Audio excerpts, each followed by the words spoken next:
आज हम बात करेंगे फॉर्मल और इनफॉर्मल लैंग्वेज के बारे में। इस लेक्चर से हमारे बहुत से कॉन्सेप्ट क्लियर हो जाएंगे, जिनमें formal and informal language, speech और लेटर को भी डिस्कस करेंगे। फॉर्मल और इनफॉर्मल लैंग्वेज यूज़ करने का तरीका होता है। पहले हम फॉर्मल लैंग्वेज को देख लेते हैं।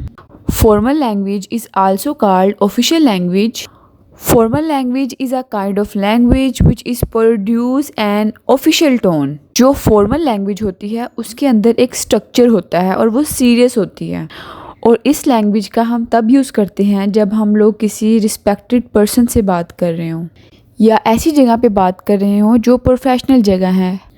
फॉर एग्ज़ाम्पल, यूनिवर्सिटी के अंदर कोई भी प्रोफेसर है, वो लेक्चर डिलीवर कर रहा है, तो वो कौन सी लैंग्वेज यूज़ करेगा? फॉर्मल लैंग्वेज का यूज़ करेगा। या कोई मेडिकल स्पेशलिस्ट है, वो लेक्चर दे रहा है किसी हॉस्पिटल सेमिनार में, या किसी भी जो पॉलिटिशियंस होते हैं उनकी स्पीचेस होती है वो भी फॉर्मल लैंग्वेज ही होती है। या हम कहीं इंटरव्यू देने जाएं तो हम भी फॉर्मल लैंग्वेज का ही यूज़ करेंगे।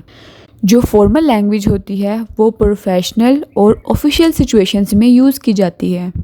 फॉर्मल लैंग्वेज के कुछ करैक्टरिस्टिक्स भी होते हैं, जिनमें से जो पहला है वो है स्ट्रक्चर्ड आर ऑर्गेनाइज्ड। यानी कि जो फॉर्मल लैंग्वेज होती है उनके अंदर एक क्लियर बिगिनिंग होती है, फिर मिडल होता है एंड देन कंक्लूड किया जाता है।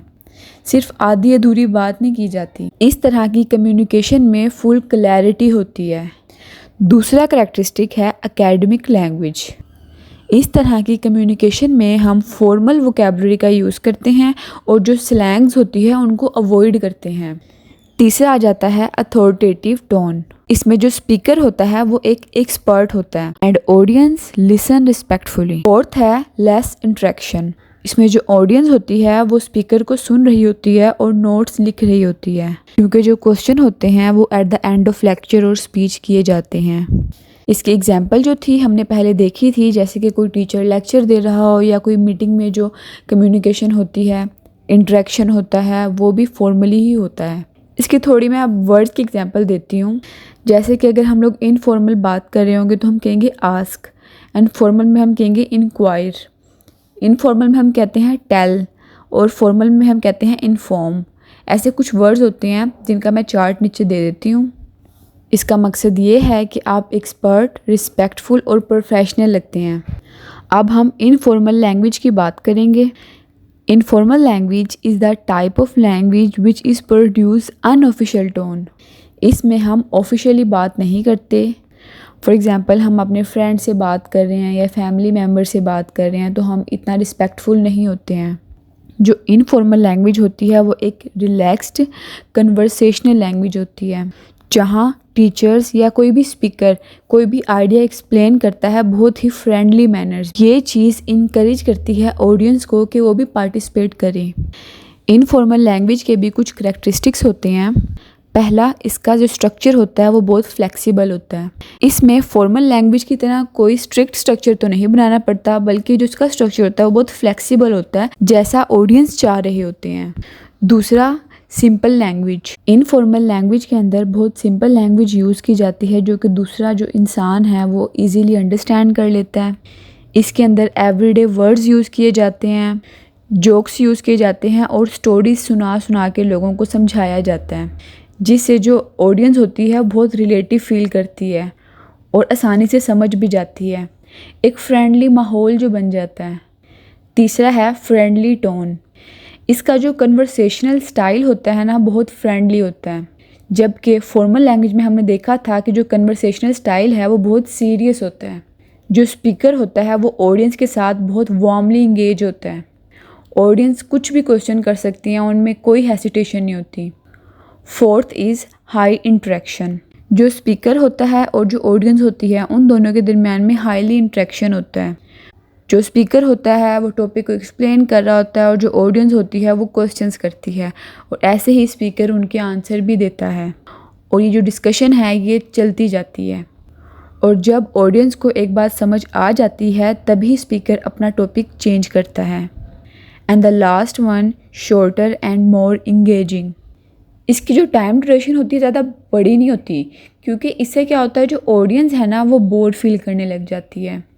तो कुछ ब्रेक के बाद ना जो एक स्पीकर होता है वो एक जोक क्रैक करता है, जिससे जो सब लोग होते हैं वो दोबारा से रिएक्टिव हो जाते हैं। अगर हम इसकी कुछ एग्जांपल्स देखें क्लियर करने के लिए, कि एक टीचर है और वो मैथ पढ़ा रहा है, ठीक है, जो मैथ की प्रॉब्लम्स बहुत मुश्किल होती हैं, जैसे कि अब वो मैथ की प्रॉब्लम्स को ना सोल्व करने के लिए जोक्स का यूज़ कर रहा है या स्टोरीज़ का यूज़ कर रहा है क्लास में। इससे जो ऑडियंस है, जो स्टूडेंट्स हैं, वो आसानी से समझ जाएंगे। ये इनफॉर्मल में आ जाता है। या एक मोटिवेशनल स्पीकर है and he is talking casually with the students and audience. वो उनको उनके करियर चॉइसेस के बारे में बता रहा है, एक फ़न वे में बात कर रहा है, बड़े ही कैजुअल वे में। या हम लोग अपने फ्रेंड से मिलते हैं, ठीक है, तो हम लोग फॉर्मल वे में तो नहीं ना मिलेंगे, हम कैजुअली एक इनफॉर्मल वे में मिलेंगे। ऐसे ही अपने सिबलिंग्स के साथ कम्युनिकेट करना, वो भी इनफॉर्मल होगा। हमें अब ये तो पता चल गया है कि फॉर्मल लैंग्वेज क्या है या फॉर्मल स्पीच क्या है और इनफॉर्मल क्या है। अब ना हम इसका डिफरेंस देखते हैं, जिससे मोर क्लियर हो जाएगा। अगर हम पर्पस देखें ना, जो फॉर्मल है ना वो एक प्रोफेशनल होती है, एकेडमिक होता है, ठीक है, एक ऑफिशियल सिचुएशन में यूज़ की जाती है। ऑन द अदर हैंड जो इनफॉर्मल लैंग्वेज है वो एक फ्रेंडली, एक कैजुअल और रिलैक्स सिचुएशन में यूज़ की जाती है। दूसरा है ग्रीटिंग। अब हम किसी से मिलते हैं तो जो फॉर्मल लैंग्वेज में हम लोग क्या करेंगे, हम कहेंगे good morning, good afternoon, good evening, कुछ भी, ठीक है। लेकिन अगर हम इनफॉर्मल लैंग्वेज यूज़ करेंगे तो हम क्या कहेंगे, hi, hey, hello. Third is name uses. अगर हम फॉर्मली किसी से मिल रहे हैं तो हम या तो उनका फुल नेम बोलेंगे, ठीक है, या फर्स्ट नेम और लास्ट नेम बोलेंगे। लेकिन जब इनफॉर्मल लैंग्वेज हम यूज़ करेंगे तो हम उनका निक नेम बोल लेंगे, ठीक है, या फर्स्ट नेम जो हम उन्हें वैसे ही बुलाते हैं। Fourth is language style. Formal language style है ना वो पोलाइट होता है, ठीक है, उसमें कंप्लीट सेंटेंसेस होते हैं और हम ना कोई भी स्लैंग्स यूज़ नहीं करते उसमें। और जो इनफॉर्मल लैंग्वेज स्टाइल है ना वो बहुत कैजुअल होता है, ठीक है, उसके अंदर हम स्लैंग्स का भी यूज़ करते हैं, उसमें इतना स्ट्रिक्ट स्ट्रक्चर भी नहीं होता।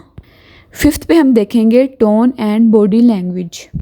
फॉर्मली अगर हम देखें तो हम बहुत रिस्पेक्टफुल होते हैं, ठीक है, प्रोफेशनल पोस्चर में बैठे होंगे, हमारे जो जेस्चर्स हैं वो लिमिटेड होंगे, हम बड़े रिस्पेक्टफुल होंगे ना फॉर्मल में।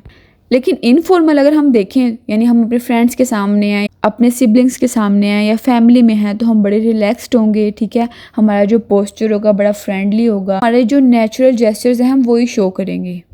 लास्ट में हम ये देख लेते हैं, कुछ लोगों को नहीं पता होता कि स्लैंग्स क्या होती हैं। फॉर एग्जांपल हम कहते हैं I want to go to school, ठीक है, तो वांट टू की जगह आ जाएगा वाना, गोइंग टू की जगह आ जाएगा गोना। इसका भी मैं जो चार्ट है वो नीचे शेयर कर दूँगी, जिससे आप लोगों को आसानी हो जाएगी। आज के लेक्चर में इतना ही। हम लोगों ने फॉर्मल और इनफॉर्मल लैंग्वेज और स्पीच को डिस्कस कर लिया है। इसके अलावा अगर आप लोगों का कोई क्वेश्चन होगा तो आप लोग ज़रूर कमेंट्स में लिखें।